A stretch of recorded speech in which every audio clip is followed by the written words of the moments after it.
Salut à tous, content de vous retrouver aujourd'hui pour une petite vidéo sur tout ce qu'on peut faire au potager au mois d'octobre. Vous allez voir, il y a encore pas mal de choses à faire, même si là on est vraiment dans la transition été-automne. Les feuilles tombent, voilà, on a bien les marqueurs que l'automne est bien arrivé. Et donc je vais vous montrer voilà, tout ce que vous pouvez faire ce mois-ci. Et il y a encore pas mal de choses à faire au potager. Alors si ce n'est pas des plantations, ça va être de préparer le potager pour le printemps prochain. Et du coup, si on a moins de temps à y consacrer pendant l'hiver, c'est parfois aussi moins intéressant quand il y a beaucoup de pluie. Donc du coup, on va pouvoir le pailler et le préparer pour qu'il soit prêt dès le printemps prochain. Donc tout ça, on va commencer à le faire dès le mois d'octobre. Alors pour les petites choses à faire, les petits semis, les petites plantations, il y a quand même quelques petites activités à faire au cours du mois d'octobre, notamment avec les boutures. Vous allez pouvoir faire des boutures de pas mal de petites plantes, notamment le romarin. Là, j'ai bouturé de la santoline, j'ai fait de la sauge, de la pourpre, de la officinale. Et j'ai également fait quelques boutures de lavande. Bref, il y a plein de petites plantes que vous pouvez bouturer, surtout à l'automne, en octobre-novembre. Et vous pouvez aussi bouturer également tout ce qui est petits fruitiers. Donc là, on va pouvoir le faire au cours du mois. Là, c'est des cassissiers, mais vous allez pouvoir aussi faire des boutures de framboisiers. Voilà, quand vous les taillerez, là, on va pas tarder à les tailler d'ailleurs au mois d'octobre. On taille les framboisiers, on en profite pour faire des boutures si on veut augmenter son nombre de plants. Et on fait exactement la même chose avec les cassis. Je vous ai déjà mis quelques vidéos sur le sujet, c'est assez facile à faire. Je vous les mets dans la description de la vidéo si jamais ça vous intéresse. Au niveau des plantations, il y a aussi pas mal de choses à faire. Alors, ça peut être les semis qu'on a préparés au mois de septembre. Donc là, si vous y avez suivi les vidéos du mois de septembre, on avait fait quelques semis d'épinards, des laitues notamment à feuilles rouges. Et ici, on a des petits choux chinois. Donc tout ça, ça va partir soit en serre, soit en extérieur. On a encore une météo qui est assez clémente. Là, il fait 20 degrés, on est début octobre. Donc c'est assez agréable. Le matin, c'est un petit peu plus frais. Ici, ça descend à 7-8. Mais c'est encore passant. On peut encore faire quelques semis et plantations. Notamment des laitues sous serre, vous pouvez faire. Vous pouvez lancer des petits semis d'épinards aussi, il n'y a pas de souci, des épinards d'hiver. Ça va pousser lentement, mais ça poussera très bien. Et également la mâche qu'on va pouvoir aussi planter, replanter si vous l'avez semé au mois de septembre. On va également pouvoir faire l'ail. Regardez, hop, je vous montre, ça c'est une des 13 d'ail que j'ai fait cet été. Donc voilà, ça c'est ma récolte de l'an dernier. Et le mois d'octobre, c'est la période idéale pour planter l'ail. Donc du coup, moi comme j'en récolte pas mal de ma propre récolte, je vais replanter mon ail perso. Mais si si vous voulez planter de l'ail cette année, vous pouvez très bien là au cours du mois d'octobre aller acheter des cailleux, enfin des têtes d'ail bio dans le commerce tout simplement, et c'est ces têtes d'ail qu'on pourra planter. Alors il y a plusieurs techniques. Celle qui fonctionne le mieux chez moi, c'est la plantation sous serre. Vous pouvez planter aussi en extérieur, les têtes seront quand même un petit peu plus petites, mais ça fait quand même des belles récoltes, c'est assez économique. Et en serre, c'est là que j'ai quand même les plus bons rendements. Vous voyez, on a quand même des très belles têtes d'ail, donc ça fonctionne super bien. Et au niveau des récoltes et des cultures, alors là on est encore sur la fin des courges. Les courges sont encore, on a encore des beaux plants de courges. Là on arrive vraiment sur la fin, donc on va récolter au cours du mois. Par contre, ne vous inquiétez pas, si vos courges sont encore en formation, d'ailleurs j'en ai quelques-unes, vous voyez, qui sont encore en train de grossir ici. Donc c'est pas un problème, tant qu'il n'y a pas de gel, pas de souci pour la récolte des courges. Parfois on peut même attendre jusqu'à début novembre pour les récolter, donc vous précipitez pas. Si elles sont pas tout à fait mûres, il n'y a pas d'urgence à les récolter. Et en plus, plus vous les récolter au bon moment, plus longtemps vous pourrez les conserver. Regardez ça, c'est ce que je viens de récolter ce soir. Donc là on est encore en train de faire des belles récoltes de tomates, et en plus elles sont plutôt excellentes. Donc ça c'est cool, elles sont encore, voilà, vu qu'on a encore à des bonnes températures, elles sont super bonnes. Là on arrive sur la fin, d'ailleurs je vous montrerai après, mais j'ai commencé à retirer les plants petit à petit. L'idée c'est de faire aussi de la place pour les cultures d'hiver. Et les courges, je suis en train de les récolter aussi. Là on a des courges musquées de Provence. Donc ce qu'il faut vraiment pour récolter les courges, c'est que le pédoncule ici soit vraiment bien sec. C'est ce qui va permettre derrière une longue conservation. Donc c'est pour ça, ne vous inquiétez pas si c'est pas encore prêt. On a encore bien le temps pour les récolter.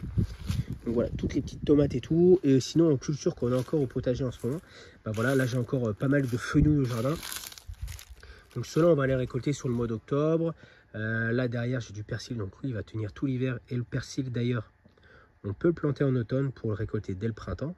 Le persil, ça résiste à du -10, sans problème, -15. Donc c'est très résistant. Là, on a le curcuma et le gingembre, donc on n'a pas encore récolté. Je ferai plutôt ça sur la fin octobre, début novembre. Et c'est pareil pour les patates douces, je ne les ai pas encore récoltées. Sinon, là, on a d'autres boutures que j'avais fait cet été. Ici, c'est des petites boutures d'hortensia, donc ça prend plutôt bien. Un peu rapidement la serre, donc c'est bien envahi par, vous voyez, les chayottes ici. Elles sont magnifiques d'ailleurs, le plant il est bien envahi toute la serre. Et on a encore des belles tomates, vous voyez les plants, ils sont encore nickel. Alors, il y a des petites taches, mais il n'y a pas de mildiou. Donc ça c'est plutôt cool et il y a encore des belles récoltes de tomates à faire. Alors j'ai commencé à retirer les plants qui sont dans la partie là-bas. Comme ça je vais pouvoir commencer à amender. Je vais vous montrer, hop là, on va passer par ici. Voilà, ici j'ai commencé à couper les premiers plants de tomates. Il me reste encore un poivron, j'avais des beaux poivrons dedans, donc je vais laisser. Et je pense que cette semaine, je vais retirer tous les plants qui sont ici. Alors même s'il y a encore des belles tomates, hein, vous voyez, il y a même encore des fleurs et tout, mais bon, ça sert à rien de les garder trop longtemps. De toute façon, elles vont commencer à être un petit peu moins bonnes sur le mois qui va arriver, le mois d'octobre, si les températures baissent.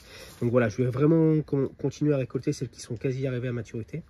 Et pour tout le reste, ça va partir au compost. Donc je vais couper les plants. Et comme ça, je vais pouvoir commencer à préparer ici et planter les petits plants que je vous ai montré tout à l'heure. Donc du chou chinois, un petit peu d'épinards, quelques laitues. Comme ça me fera des récoltes à faire sur cette partie-là jusqu'au mois de décembre. Et après, je pourrai venir amender pour préparer la saison prochaine. Et ce que je ferai de l'autre côté, ici, c'est que je vais laisser les plants jusqu'à fin octobre. Et ensuite, je viendrai déposer une bonne couche de fumier et de compost pour tout l'hiver. Comme ça sera prêt sur ce côté-là à cultiver dès le mois de février. Et là, je pense que j'y viendrai mettre quelques patates assez tôt dans la saison. Je montre quand même les plants de curcuma que j'ai en serre. Regardez-moi comme ils sont magnifiques ces plants-là.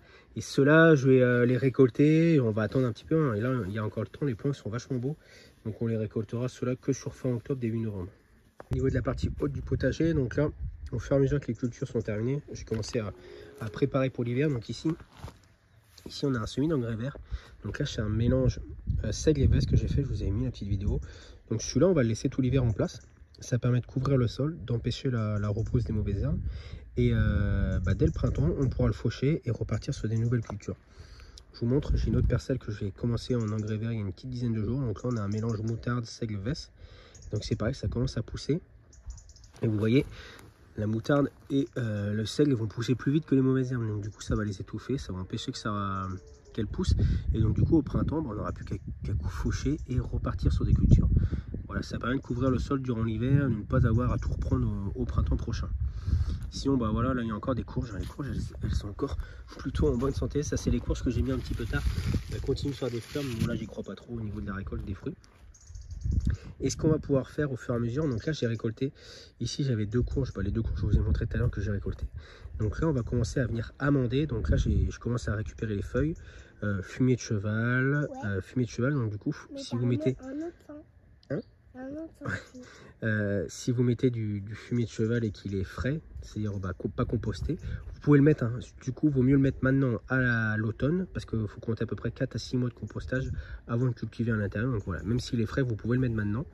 Et là, c'est ce que je vais faire, hein. Je vais faire les apports dans des parties qui seront cultivées avec des engrais verts, d'autres parties où je vais mettre du fumier, du compost, du broyat. Je vais vous montrer juste après tout le broyat que j'ai préparé. Là, c'est pareil, ici, on a les courgettes. Les courgettes, voilà, j'ai plus trop d'espoir que ça fait encore des petites courgettes, hein, regardez, mais voilà, il n'y a plus trop d'espoir, donc je pense que je vais couper les plants ce week-end pour commencer déjà à amender cette parcelle avec une bonne épaisseur de broyat, de la paille et des feuilles par-dessus, du compost, et comme ça va préparer le terrain pour l'hiver. Et ce qui fait qu'en même temps aussi, si on couvre les parcelles durant l'hiver, au printemps on n'a pas à désherber et c'est tout de suite prêt à ressemer. Donc ça c'est plutôt pratique.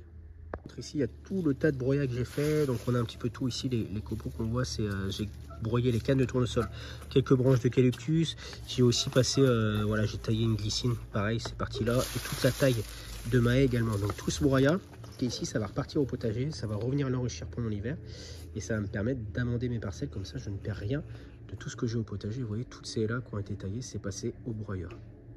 Ici, là on va avoir la dernière tonte de pelouse que j'ai fait. Donc là j'ai fait 100 bacs, du coup je vais les ramasser avec les feuilles et tout ça, ça va venir enrichir le potager. Donc on va déposer ça en surface sur les planches de culture et on peut y aller, on peut mettre 10, 15, 20 cm, il n'y a pas de souci, surtout que l'herbe commence à être sèche là, ça commence à partir en foin, donc du coup ça va risque pas de faire monter. Là je vais laisser un petit peu ici en surface le temps qu'elle sèche un petit peu. Et donc voilà, tous ces petits éléments que vous allez pouvoir apporter dans votre potager pour l'enrichir, pour le préparer pour le printemps prochain et avoir des belles récoltes, parce que c'est vraiment une étape importante d'enrichir son sol pour maintenir un sol fertile et des belles récoltes voilà, sur les prochaines saisons. Bon, ici l'année prochaine on trouvera un truc un petit peu plus solide, parce que voilà, celle-ci a craqué, mais en tout cas c'était plutôt une belle réussite, hein. Là on voit, il me reste encore les kiwanos récoltés. Mais voilà, le petit châssis c'était vraiment pas mal ce que j'avais fait au potager, on avait vu ça au printemps. Bon voilà, je vous souhaite à tous une très bonne semaine. Je pense qu'on se fera une petite vidéo spécifique, soit la semaine prochaine sur live, soit dans 15 jours. Et aussi des vidéos spécifiques sur les amendements. Je vous montrerai tout ce que j'apporte au potager et comment je le mets sur les différentes planches de culture et également ce que je fais dans la serre. Voilà pour ce petit récap du début octobre, avec toutes les petites choses à faire au mois d'octobre. Et je vous souhaite à tous une très bonne semaine, une très bonne fin de week-end, puis à très bientôt. Allez, ciao ciao.